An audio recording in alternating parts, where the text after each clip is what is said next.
Start की गई है। बताने का मकसद ये है कि जब आपकी नीयत अच्छी होती है तो अल्लाह सुब्हानहू तआला भी आपकी मदद फरमाता है। और पीपल्स पार्टी की नीयत है काम करने की।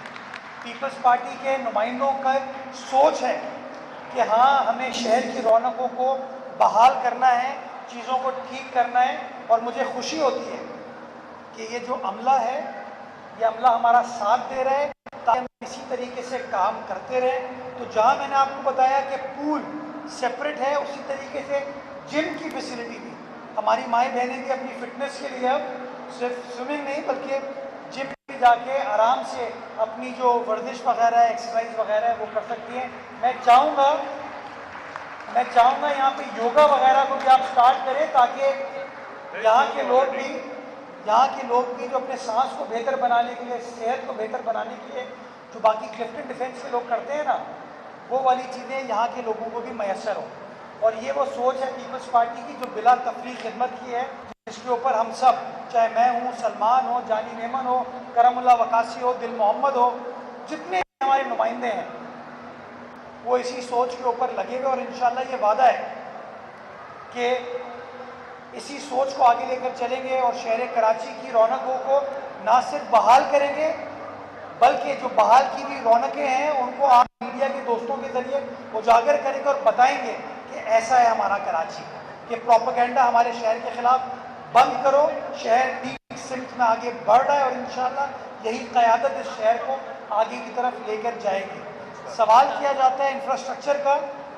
मैं बताता चलूँ कि बल्दिया उज़्मा कराची शहर की तकरीबन 155 नई सड़कों के ऊपर काम स्टार्ट कर रही है, जिनमें से 26 सड़कों पर काम स्टार्ट कर दिया है और मज़ीद 138 सड़कों के ऊपर अखबार में टेंडर हमने भेज दिया है ताकि टेंडर के बाद उस काम को मुकम्मल किया जा सके।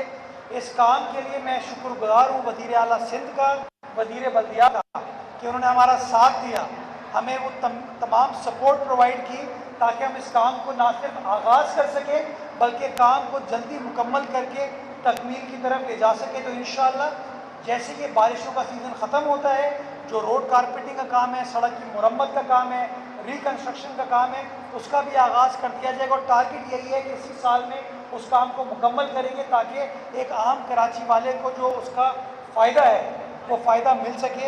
ये वादा है, जानबूझ के गलती नहीं करेंगे, बददियानती नहीं करेंगे, नेक नियति के साथ काम करेंगे और जो वसाइल है वो इंशाअल्लाह शहर कराची के ऊपर और शहर कराची के अवाम की बेहतरी के लिए खर्च करेंगे। क्योंकि अगस्त का महीना है तो इसलिए हमारी हर तकरीब पाकिस्तान के साथ मुंसलिक है, जश्न आज़ादी की तकारीब के साथ मुंसलिक। और आपने देखा कि स्कूल के बच्चे बच्चियाँ यहाँ पर आए हुए थे और जिस तरीके से वो एक्साइटेड थे, अल्लाह ताला हर बच्चे की आँख में पाकिस्तान के लिए इसी तरह की मोहब्बत को कायम व दायम रखे और हम बड़ों को ये तौफीक दे कि इन बच्चों के आने वाले वक्त को हम बेहतर बना के दें ताकि पाकिस्तान तरक्की की राह पर गामजन हो और ये तमाम बच्चे बच्चियाँ आने वाले वक्त में एक बेहतर तरक्की याफ्ता पाकिस्तान देखें। पाकिस्तान जिंदाबाद।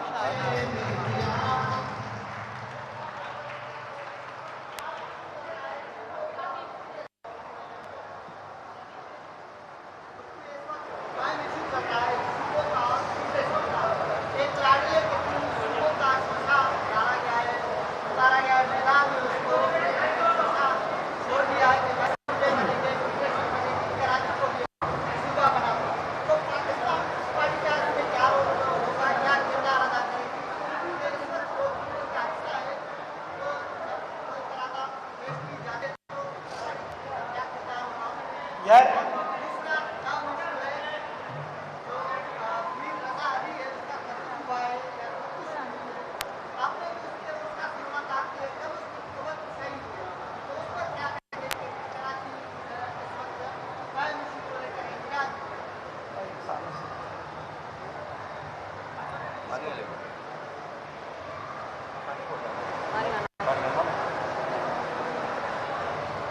पूछिए। देखिए, शोशे छोड़ने से तो मसाइल हल नहीं होते। जो भी इशू है उसको एड्रेस करने के लिए सर जोड़कर बैठने की ज़रूरत है, काम करने की ज़रूरत है। और हर सवाल का जवाब जो है ना वो आईन पाकिस्तान में कानून में दर्ज है। आइन का मुताला करें, आइन पाकिस्तान को पढ़ें कि आइन पाकिस्तान क्या कहता है और उसमें दिया हुआ जो मुजव्वज़ा तरीक़ेकार है उसको फॉलो किया जाए। उस तरीक़ेकार को फॉलो करें। पार्लियामान मौजूद है, जो काम करने की ज़रूरत है वो काम किया जा सकता है, लेकिन शोशे छोड़ने से तो मसाइल हल नहीं होंगे। पार्लियामान में बैठें और जो सियासी तरीक़ेकार है, कानूनी आइनी तरीक़ेकार है, उसको फॉलो करने की ज़रूरत है। पीपल्स पार्टी हमेशा ये कहती है कि जमहूरियत सबसे बेहतरीन चीज़ इसलिए है कि आप एक दूसरे के साथ गुफ्तगू कर सकते हैं, एक दूसरे के साथ बातचीत कर सकते हैं, अपना नुक्ता नज़र उनको बता सकते हैं, उनका नुक्ता नज़र सुन सकते हैं, या कायल हो पाते हैं या कायल कर लेते हैं। तो मैं ये समझता हूँ कि जो तरीक़ेकार है वो तरीक़ेकार यही है कि गुफ्तगू करके चीज़ों को आगे बढ़े। और आइन जो कि पाकिस्तान की आवाम को जोड़ कर रखा हुआ है, इस पाकिस्तान से बढ़कर हम सब के लिए कुछ भी नहीं है। तो हमें टारगेट हमारा यही होना चाहिए कि आइन के अंदर जो तरीक़ेकार है उस तरीक़ेकार को फॉलो करें, उस तरीक़ेकार को अपनाएं, और जो पाकिस्तान के बेहतरीन वसीतर मफाद में उसको फॉलो करने की ज़रूरत है। ये मामला ना किसी प्रेस कॉन्फ्रेंस में हल होगा, ना किसी कॉन्फ्रेंस में हल होगा। इस मामले को हल करने के लिए पाकिस्तान के जो मुख्तदर हल्के हैं, हमारी सियासी जमातें हैं, हमारा पार्लियामान है, उसको आइन की किताब सामने रख कर गुफ्तगू करने की ज़रूरत है। और जो फ़ैसला है वो फ़ैसला फिर करने की ज़रूरत है। मेरा ये मानना है किसी भी मुल्क की तरक्की के लिए सबसे इम्पॉर्टेंट चीज़ है पॉलिटिकल स्टेबिलिटी। जब तक सियासी इस्तेहकाम नहीं होगा, मुआशी इस्तेहकाम नहीं आ सकता। और पिछले 77-78 साल में दिक्कत ये रही है कि हमारे मुल्क में सियासी इस्तेहकाम नहीं रहा। एक दूसरे को नीचा दिखाने में, एक दूसरे की टांग खींचने में लगे रहे। बड़ी मुश्किल से जो बिलावल साहब ने, आसिफ जरदारी साहब ने, मियाँ नवाज शरीफ ने, शहबाज शरीफ ने, हमारे मुल्क के तमाम मुख्तदिर हलकों ने ये फ़ैसला किया कि सियासी रस्साकशी नहीं होनी चाहिए और सियासी इस्तेहकाम लाने की ज़रूरत है।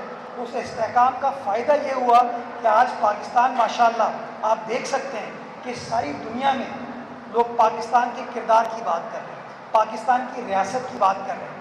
वो इंडिया जिसने अरबों डॉलर खर्च किए पाकिस्तान को दहशतगर्द साबित करने में, उसका प्रोपेगेंडा, मोदी का प्रोपेगेंडा नाकाम हुआ और सारी दुनिया ये कह रही है कि पाकिस्तान अमन का दावेदार है।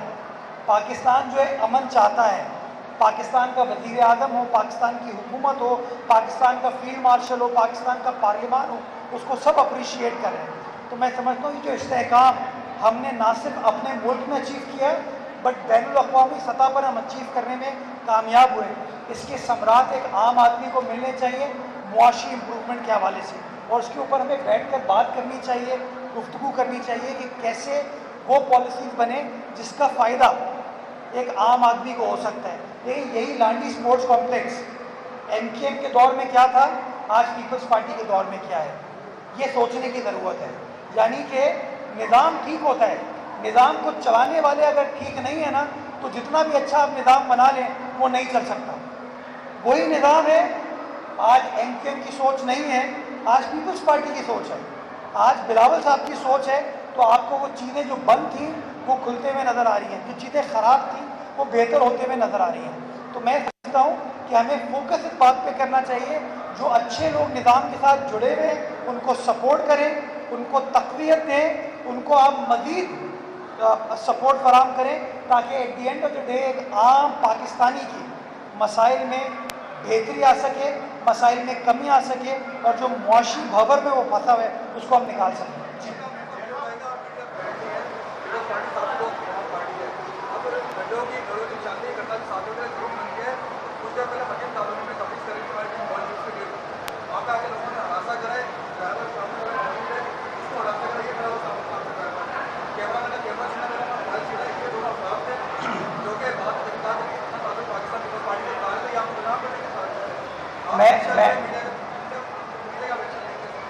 आप मुझे बता दीजिएगा कौन लोग हैं। डिस्ट्रिक्ट का प्रेसिडेंट मेरे साथ मौजूद है, मैं डिस्ट्रिक्ट प्रेसिडेंट को बिल्कुल बताऊंगा। मैंने आपका सवाल सुन लिया। मैं नहीं, मेरी सियासी जमात जो है ना वो मीडिया फ्रेंडली है।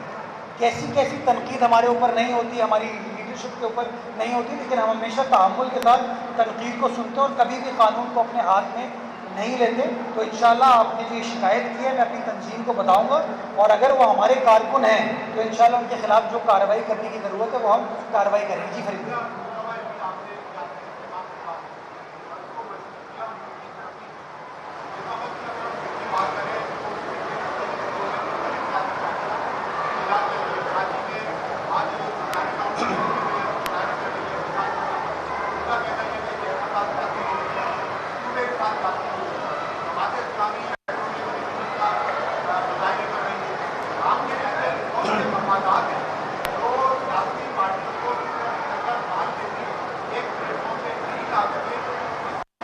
बड़ा अच्छा सवाल किया है। उसका एक ही वजह है, मैं इस मैं से बाहर निकला। इंसान अपनी ज़ात से इतनी मोहब्बत करने लग गया है कि ये सोचते हैं कि बस इनको इख्तियार मिल जाए, इनको इक़्तिदार मिल जाए तो सारी चीज़ें ठीक हो जाएंगी। मैं जमात इस्लामी के सियासी हक़ का एहतराम करता हूँ, लेकिन आप मुझे बताइए कि शारे फैसल को ब्लॉक करके मगरिब की जमात कराना, 20 लोग खड़े थे, मैंने वीडियो देखी वो नर्सरी के मकाम पर। यार नमाज़ पढ़नी थी, नमाज फ़र्ज़ है, सर्विस लेन है, नर्सरी के ब्रिज के नीचे ट्रैफिक पुलिस की मस्जिद है, उस मस्जिद में नमाज़ पढ़ लेते। उसी नर्सरी पे एक और बड़ी मस्जिद है जो फर्नीचर मार्केट के बराबर है, वहाँ नमाज़ पढ़ लेते। लेकिन नहीं, उन्होंने कहा हम शारे फैसल पर नमाज़ पढ़ेंगे, और वो 20 या 18 अफराद ने पूरी शारे फैसल को चौक कर दिया। ये दुरुस्त चीज़ है।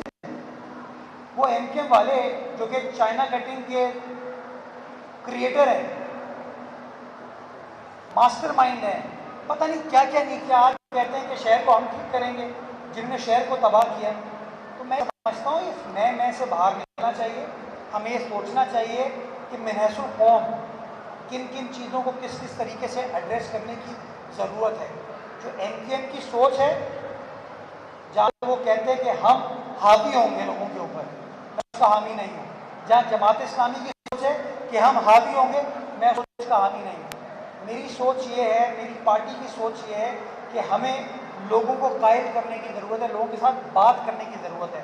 और कभी भी आप लोगों को तकलीफ़ पहुँचा के, लोगों को इश्तियाल दिला के मसाइल को हल नहीं कर सकते। अगर मसाइल को हल करना है, संजीदगी के साथ बैठने की ज़रूरत है, काम करने की ज़रूरत है। जब संजीदगी के साथ बैठेंगे, पाकिस्तान पीपल्स पार्टी साथ खड़ी होगी। मैं आज सुबह नईम रहमान साहब की प्रेस कॉन्फ्रेंस देख रहा था, उन्होंने बड़ा ज़बरदस्त डिमांड की कि पेट्रोल को 235 रुपये का हो जाना चाहिए। ये कहा ना उन्होंने, मैं भी ये डिमांड कर देता हूँ, लेकिन ये दायरे कार तो बताएं होगा कैसे। ये सबसे आसान तरीका ये काम हो जाना चाहिए। आप मुझे बताइए कोई हुकूमत, मैं हुकूमत का तर्जुमान नहीं हूँ, लेकिन फिर भी मैं कहता हूँ ये जो सोच है उस सोच को चेंज करें यार, कि मसाइल को हल कैसे करना है ये बताएं। मसाइल क्या है हम सबको पता है, हम सब चैंपियन हैं मसाइल को जानने में। मसाइल को हल कैसे करना है उसके ऊपर गुफ्तगू करने की ज़रूरत है, उसके ऊपर बात करने की ज़रूरत है। काश जब नईम रहमान साहब प्रेस कॉन्फ्रेंस कर रहे थे तो उनसे कोई पूछता कि नईम साहब बताइए कि 235 का ठीक है पेट्रोल कर देना चाहिए, कैसे करेंगे ये बताइए। आप रोज़ धरने देके सड़कों को ब्लॉक करेंगे, सियासी अफरा तफरी क्रिएट करेंगे, तो क्या पाकिस्तान के मसाइल हल होंगे? पाकिस्तान में इन्वेस्टमेंट कैसे आएगी जब लोग ये कह रहे होंगे कराची एयरपोर्ट से होटल जाने के लिए इन्वेस्टर रास्ते में शारे फैसल में फंस जाएगा। तो ये जो सोच है नेगेटिव, इसको चेंज करने की ज़रूरत है। और ये सोच नौजवान जो नई क़यादत आ है ना, यही चेंज कर सकती है। ये जो बाबे बैठे हुए हैं ना, ये नहीं कर सकते।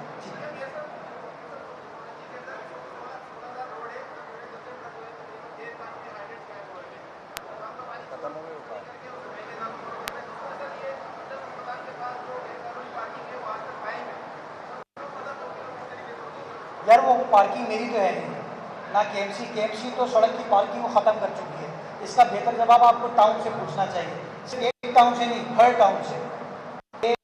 जब हुकूमत ने फैसला किया हुआ है कि गैर कानूनी पार्किंग फ़ी नहीं होनी चाहिए, तो वो क्यों पार्किंग फ़ी चार्ज कर रहे हैं? तो इसके ऊपर तो मैं आपके साथ खड़ा हूँ, इसके ऊपर एक पैसा मैं समझता हूँ चार्ज नहीं करना चाहिए। KMC ने अपनी सड़कों पे जहाँ जहाँ पार्किंग हो रही थी उसको ख़त्म कर दिया है। बाकी गैर कानूनी हाइड्रेंट के खिलाफ तवातुर के साथ कार्रवाई हो रही है और कार्रवाई हमने करके दिखाई है।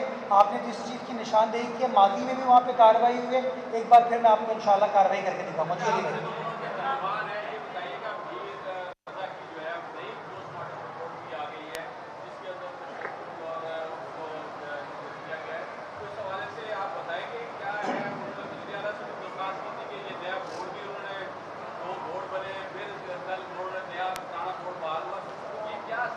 आपने आपने बड़ा अच्छा सवाल किया। मैं आपको बताऊं कि मरहूम के इंतकाल के बाद मैं खामोशी से उनके घर गया, उनके वालिद साहब से, वालदा से, उनकी बहन से, चचा से मैंने मुलाकात की और उसमें उन्होंने अपनी गुजारिशात मेरे सामने रखी कि उनके क्या एतराज़ात हैं पुलिस की तफ्तीश के ऊपर। उनका मानना ये था कि ये सुसाइड का केस नहीं और पुलिस सुसाइड की तरफ सोच रही है।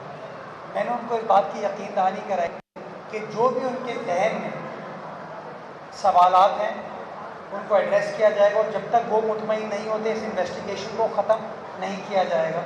मैंने उनके पॉइंट ऑफ व्यू को, उनके एतराज़ात को वज़ीर आला सिंध और वज़ीर दाखिला तक पहुँचाया और उन्होंने भी इस बात की यकीन दहानी कराई कि हुकूमत का इसके अंदर कोई इंटरेस्ट नहीं है।